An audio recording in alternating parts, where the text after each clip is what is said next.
Voici notre quatrième mouvement avec le One Leg Circle. Alors là, ça devient assez complexe en termes de lignes. On va simplifier au maximum. On peut toujours aller en profondeur, mais pour une première lecture, on va rester simple. On va faire une première partie où on va aller organiser les jambes et la transmission entre la jambe et le bassin. Et après, on va aller voir comment nos bras peuvent aller piloter cette jambe en l'air et complètement libérer le cœur même de la hanche. Alors, prenez un élastique et on va aller mettre un pied en allongeant l'autre jambe. Ce qu'on va venir faire, c'est qu'on va venir raccourcir un peu. Donc on raccourcit les bras en pliant les coudes ici pour donner plus de présence et plus de reliance. Donc là, j'ai encore ce talon là dans le sol où finalement en allant harponner loin avec le talon de la jambe tendue ici au sol, je ramène le tapis vers moi pour pouvoir faire suspendre mon tibia et faire descendre le haut de mon fémur. Voilà. Et donc je connecte l'appui au-dessus du talon, l'appui au-dessus du sacrum. Cette jambe est en l'air, elle est reliée à mes bras. Elle va se croiser, donc on va aller ouvrir ce qu'on appelle ici la ligne latérale et la ligne spirale. Et il va juste falloir que je presse dans le pied de la jambe tendue, paf, et que ça vienne ouvrir ma jambe. Je croise, tac, ça vient ouvrir. Il y a le poids de ma jambe, regardez comment ça vient tendre l'élastique. Et puis là, c'est l'élastique qui me ramène. Donc il y a un momentum, ça s'ouvre, whop, sur le côté. Donc là, pour l'instant, ce sont et mes coudes et la jambe de terre qui jouent à faire tournoyer cette jambe en l'air, dans un sens et puis dans l'autre. Ce dont on a besoin de penser, c'est la qualité des appuis, d'être vraiment présent pour qu'il y ait une belle distribution. Et puis, de laisser la jambe s'éloigner dans l'élastique. La nature de nos os, c'est de s'éloigner les uns des autres. La nature de nos tissus, c'est de les ramener ensemble pour nous donner notre forme humaine. Et on peut souffrir, en fait, de trop de tension de nos tissus. Et du coup, ça va créer une compression osseuse. Donc là, ce qu'on fait, c'est qu'on fait une décompression osseuse où la jambe s'allonge, les os de la jambe s'allongent pendant que l'élastique nous ramène. Et cette danse entre tension et compression nous donne notre volume et notre mobilité interne. Donc maintenant, on enlève notre élastique et on va aller voir comment ça va se passer sans l'élastique. On se rallonge au sol. Là. Et là, on va venir presser les bras pour éjecter la jambe. Et la jambe s'allonge, s'allonge, s'allonge pour redescendre. Donc l'appui du sacrum, l'appui des talons, l'appui de l'arrière du cœur, de la tête et du dessous des bras.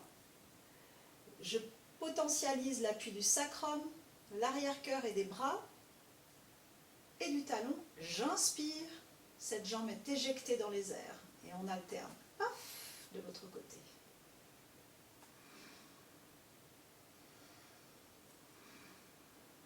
Ça s'éjecte. Alors ma jambe va là, parce que c'est la longueur de mes tissus, mais si elle va plus bas, faites en sorte de ne pas aller compenser en refermant tous les tissus à l'avant de votre corps, mais de garder cet appui fondamental du sacrum et de redescendre. Ouais.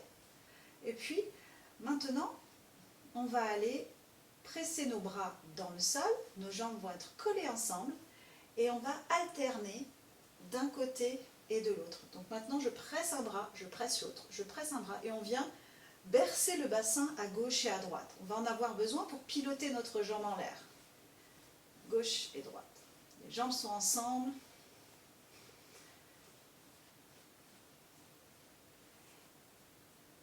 Et ça s'arrête tout seul. Et encore.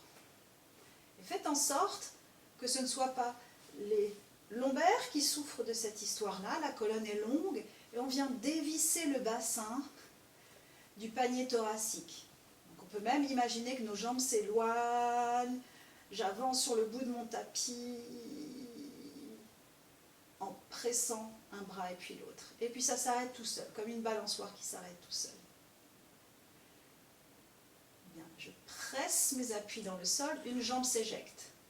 Elle se croise sur le côté, là. Donc ça vient ouvrir et mettre en tension tous les tissus latéraux et spirales. Maintenant, je presse dans le bras opposé. Paf, ça ouvre la porte. Le poids de ma jambe descend, je le décompose. Je presse dans ce bras, ça le fait remonter de l'autre côté. Je presse dans ce bras, pouf, ça ouvre. Je presse dans ce bras. Voilà. Et donc maintenant, c'est plus le bassin qui gigote, c'est la jambe qui tournoie dans les airs, suspendue. Et dans l'autre sens, ça croise, c'est le poids, ça remonte. Le poids, ça remonte. Donc je suis ni flex, ni pointe, je suis long pour extraire le fémur de ma hanche. Et ça redescend. Long. On mélange, gauche et droite. Je presse de nouveau, hop, c'est l'autre jambe qui s'éjecte. On va la croiser, loin. Imaginez vraiment depuis l'arrière de votre sacrum cette écharpe sur le côté de votre jambe jusqu'à l'extérieur, votre petit orteil, toute la lateral line. Voilà, le poids descend, ça descend, je décompose. Je réceptionne avec mon bras. Je pousse, ma jambe gauche va à droite. Je presse dans mon bras droit pour faire remonter ma jambe dans la verticale. Qualité de l'appui du talon, du sacrum. Dès que ça commence à... Vous perdez cette relation, l'intégrité, la relation entre le talon, le sacrum et la colonne, c'est là où commence à y avoir une congestion, on vient compenser en fait. Et on perd les bénéfices de ce mouvement-là. Donc, ça croise, là, je mets en tension et en fait je lâche la flèche. Pouf, elle remonte. Presse, je lâche et ça remonte. Et là, il y a l'ilium qui vient avec la hanche. On garde le sacrum au sol, mais c'est toute l'ilium, la hanche, le côté de la hanche qui suit le mouvement. Donc ça vient ouvrir la sacroiliaque et ça vient ouvrir la symphyse pubienne si on ne vient pas ramener le bassin vers nous et congestionner la totalité. Donc peut-être que la jambe, elle reviendra là et elle ne reviendra pas ici. Peut-être c'est plus bas, mais au moins, ce sera plus fonctionnel. Et puis dans l'autre sens. S'ouvre, tac, là. Et je mets vraiment du talon au sol où je renouvelle mon abonnement à mes appuis, paf, et je pilote. Flex la jambe, ça se repose, et venez mélanger vos hanches gauche et droite.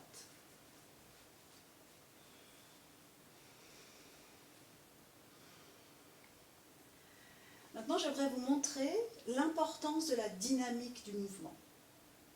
Parce qu'on joue avec la gravité. Donc, on doit la prendre en compte et le retour du sol. Donc, ce sera beaucoup moins d'efforts pour nous. Regardez. Tac, la jambe se soulève, elle s'éjecte. Là, je l'accompagne, c'est-à-dire elle sort de l'axe gravitaire, donc elle va tomber. Donc, je vais la décélérer, je l'accompagne. Et là, il y a une accélération, comme une balançoire. Hop, ça s'accélère et ça revient au centre. J'accompagne ma jambe, je lâche et elle revient. Je croise, je l'accompagne, c'est-à-dire que je l'accompagne pour allonger mes os dans mes tissus, pour que mes tissus soient tendus et que ce soit mes tissus qui ramènent mes os. Vous voyez la différence de dynamique, c'est lent. Accélération, décélération. Accélération, décélération. Ouais, ce sera la même chose de l'autre côté. Là, il y a une accélération, décélération. Mais c'est vraiment aller lâcher la jambe en bas, ce dont on a besoin de de s'occuper, c'est vraiment l'appui du sacrum pour que la jambe puisse remonter de l'autre côté, exactement comme une balançoire, que vous n'êtes pas en train de pousser ou de tirer tout le temps.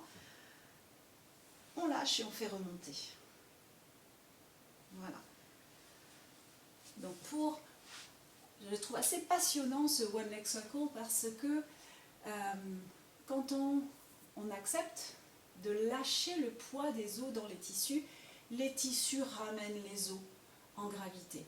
Et là, ça devient léger et on sait qu'on a travaillé en expansion quand on a fait un côté, eh bien, on se repose au sol et on sent qu'il y a une jambe qui est plus longue. Et là, vous savez que vous avez trouvé une relation saine entre le poids de vos os et on va dire la plasticité de vos tissus.